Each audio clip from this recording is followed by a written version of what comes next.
En esta presentación quiero hablar de un diagnóstico de la economía ecuatoriana, una propuesta de ajuste y una reflexión. Las opiniones que voy a vertir en esta presentación son personales y no representan la visión de institución alguna. La situación económica para el Ecuador en el 2020 habla de ciertas proyecciones en territorio negativo para el crecimiento del PIB, como el FMI, el Banco Mundial, la CEPAL y una reciente encuesta de expertos económicos del Ecuador que habla de un decrecimiento del PIB de cerca del 8%.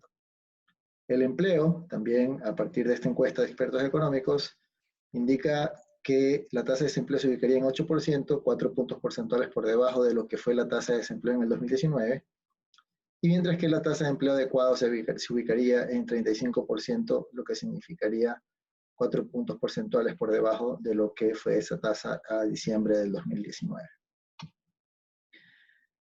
En particular quiero concentrar esta presentación en lo que significa la situación fiscal del Ecuador. El déficit fiscal para el 2020 se acercaría a los superaría los 6.000 millones de dólares, producto de la situación con el COVID, la caída del precio del petróleo y la caída de la recaudación. Hay una proyección de Barclays, que estoy poniendo aquí en este gráfico, que indica que el déficit eventualmente se reduciría en los siguientes años y se convertiría el déficit primario en un superávit. El déficit primario es el déficit fiscal sin contar los pagos de intereses.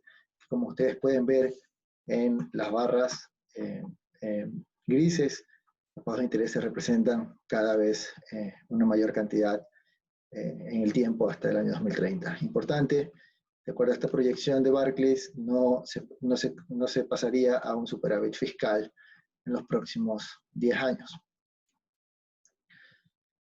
Asimismo, para financiar el déficit fiscal se necesitaría emitir deuda pública, pero no solo para eso, sino también para pagar las amortizaciones de deuda, tanto de deuda interna como de deuda externa, con lo cual estaríamos hablando de alrededor de unas necesidades de financiamiento para el Ecuador de 10.000 millones de dólares anuales en los próximos 10 años. Es difícil encontrar esas posibilidades de financiamiento. Por ejemplo, acá están las proyecciones que hace Barclays en la línea amarilla sobre lo que se podría conseguir este año. Estaríamos con un hueco en necesidades de financiamiento más o menos de 4.500 millones de dólares para el 2020. Y así sucedería para los años subsiguientes.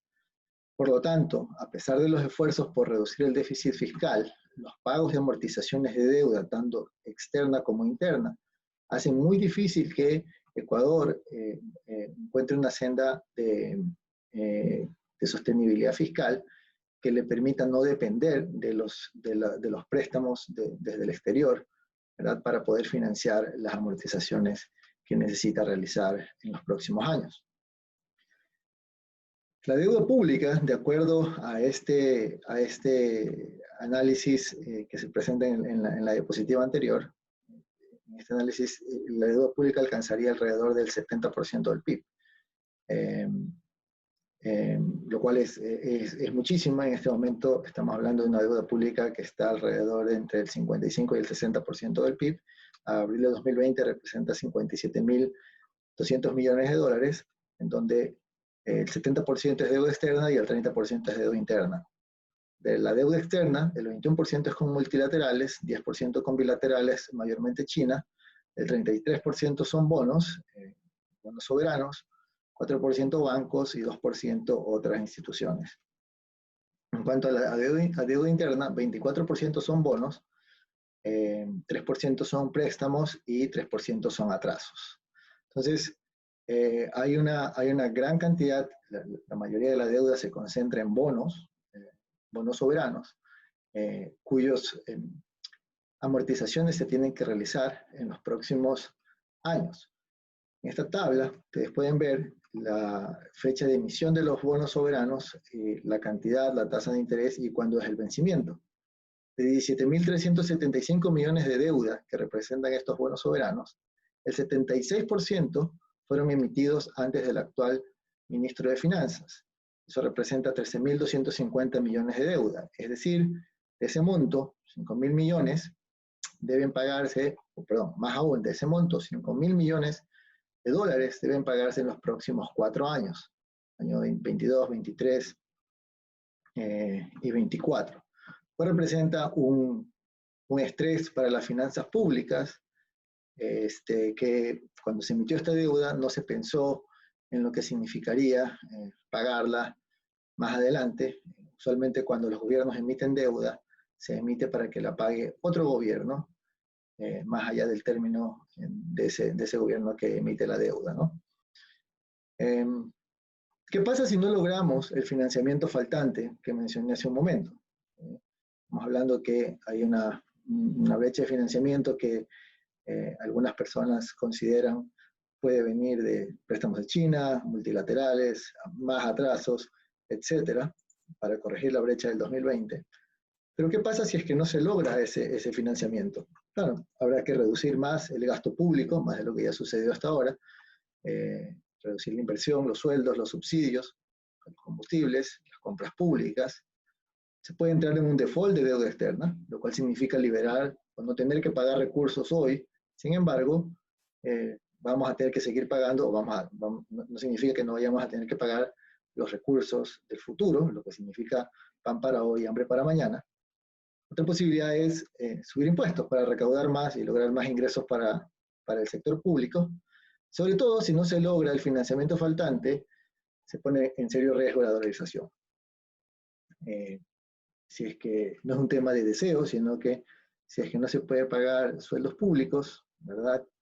Se produce caos social, quizás no haya forma de pagar préstamos a los bancos, etc.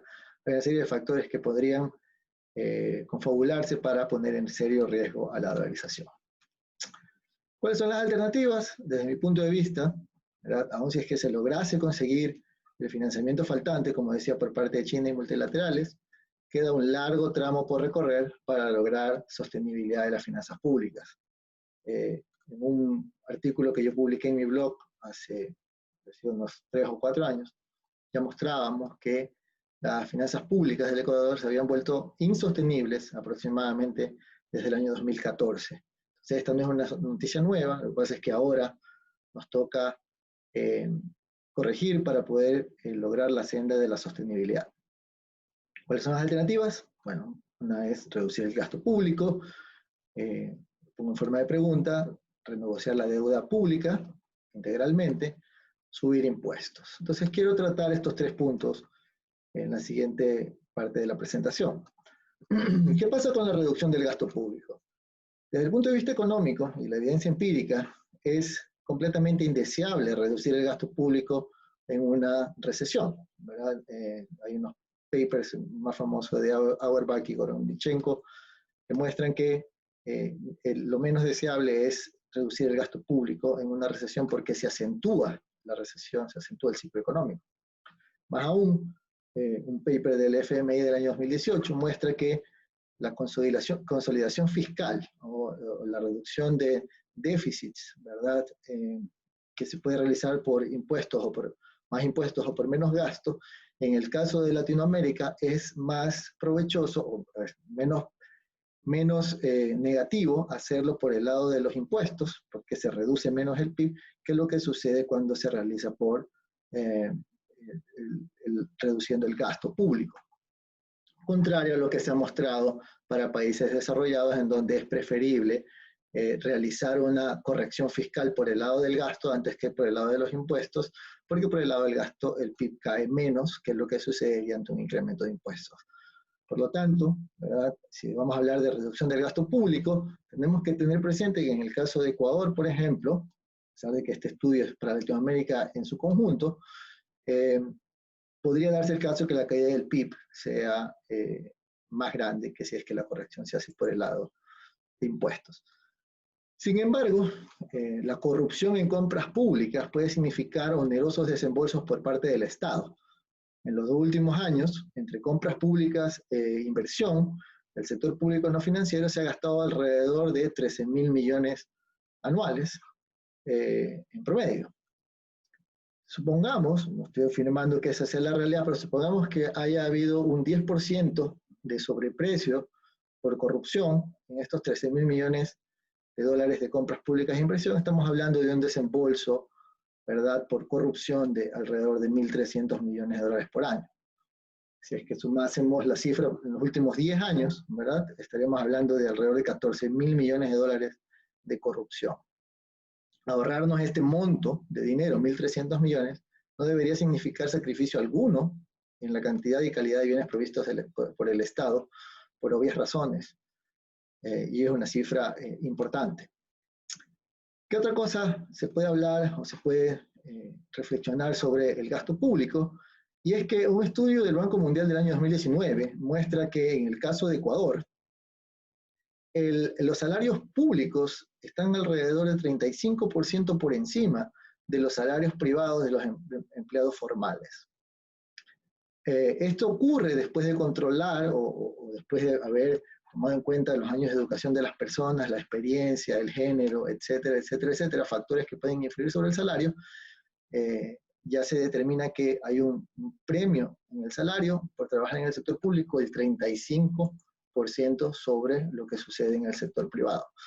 Hay un reporte de Jaime Carrera de este año que encuentra que el gasto anual en salarios del gobierno central en los sectores más representativos es el siguiente. Hay un total de cerca de 500.000 funcionarios cuyo gasto anual de salario es alrededor de 10.000 millones de dólares.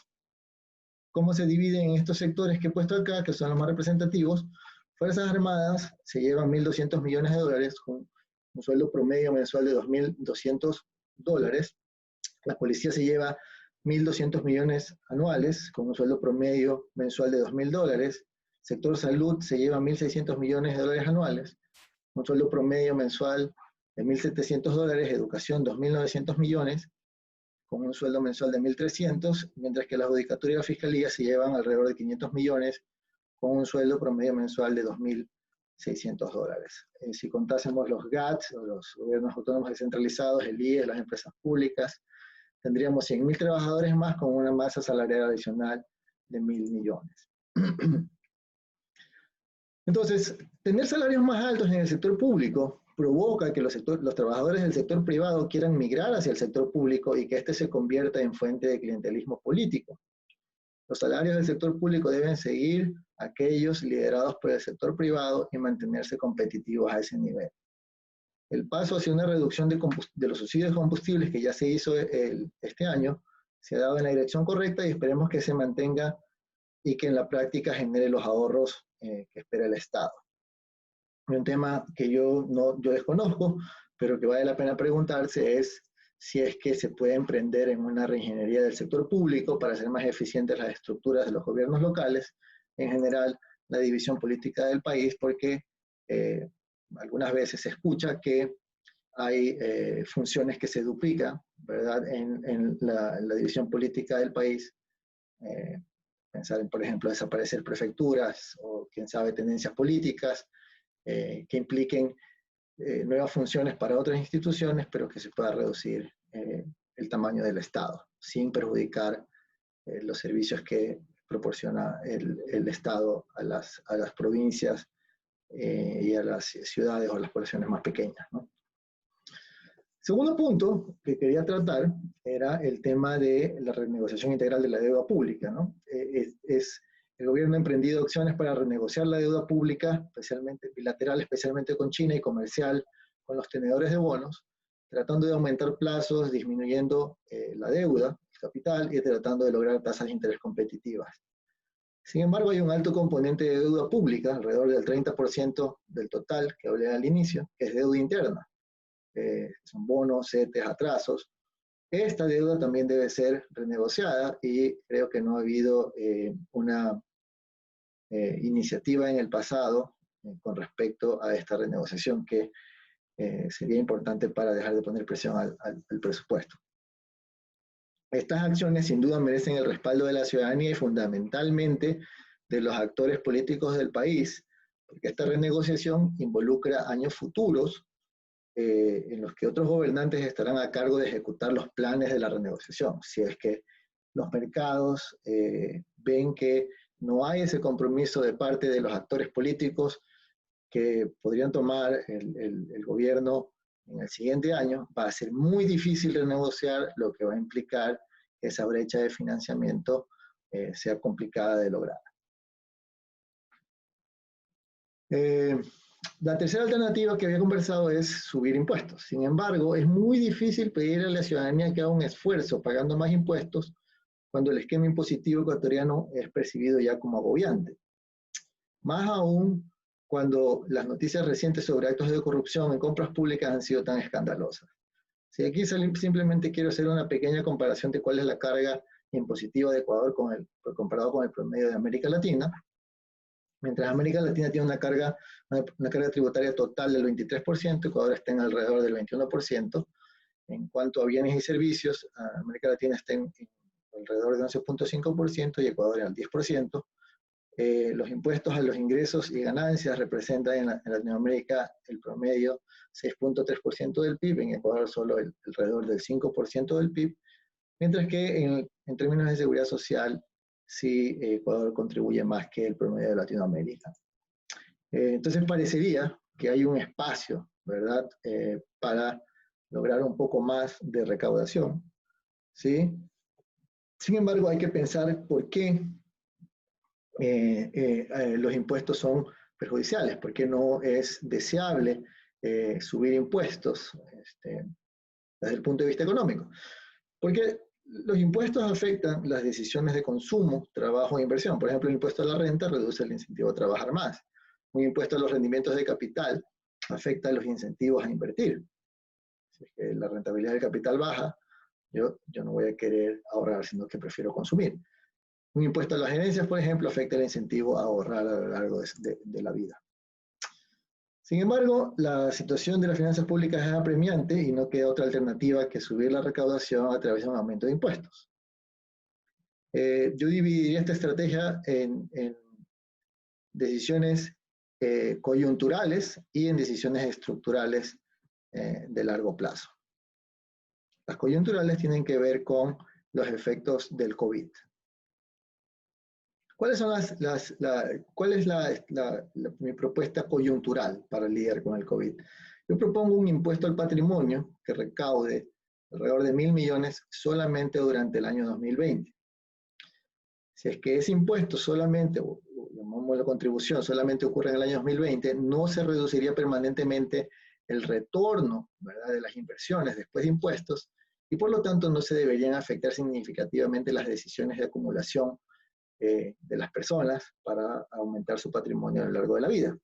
Estamos hablando de, quizás se hizo en el año 2016 por el terremoto, hacerlo por esta vez no es lo más deseable o adecuado, pero esperando que no ocurra, no vuelva a ocurrir en largo tiempo, las decisiones de acumulación de las personas en cuanto a su patrimonio no deberían haberse afectadas significativamente. En ese mismo sentido, el FMI recomienda considerar aumentos de las tasas en los tramos superiores del impuesto a la renta, del impuesto sobre la propiedad y del impuesto sobre el patrimonio, quizás a modo de sobretasa solidaria, que es lo que estoy hablando, ¿no? Y ya hay un estudio que se hizo por parte del Centro Interamericano de Administraciones Tributarias en el año 2008, que estima que un impuesto progresivo al patrimonio en el caso del Ecuador podría recaudar alrededor de 1.100 millones de dólares, fijando una tasa de 0.9% a los percentiles 90 a 93 de la distribución del patrimonio de Ecuador, una tasa de 1.4% a los percentiles 94 al 97 y una tasa de impuesto al patrimonio de 1.9% al percentil, a los dos percentiles más altos de la distribución. En cuanto a las alternativas estructurales para subir impuestos, es necesario y al parecer es lo que se espera por parte de los mercados, subir la tasa del IVA al 14%. En el 2020 eso no es deseable, ¿verdad? Debería hacerse a partir del año 2021 y con eso podríamos recaudar alrededor del 1% del PIB cada año. Y creo que es una alternativa que debe tomarse seriamente en cuenta. Como conclusión, las medidas que yo tomaría si hubiera la voluntad de los actores políticos del país son las siguientes: eliminar la corrupción en compras públicas a través de mecanismos competitivos y transparentes. No es mi especialidad diseñar esos mecanismos, pero creo que hay personas que están capacitadas para hacerlo, además de reformas legales que castiguen con todo el peso de la ley la corrupción. Continuar la renegociación de la deuda pública con el apoyo de los actores políticos del país, una reducción gradual de salarios públicos, especialmente de las Fuerzas Armadas, buscando equipararlos con los salarios privados y establecer parámetros de ajuste anual por tasa de inflación de ahí en adelante. Finalmente, establecer una contribución sobre el patrimonio al decil más alto de la distribución este año y planificar un aumento de la tasa del IVA para el 2021 en adelante.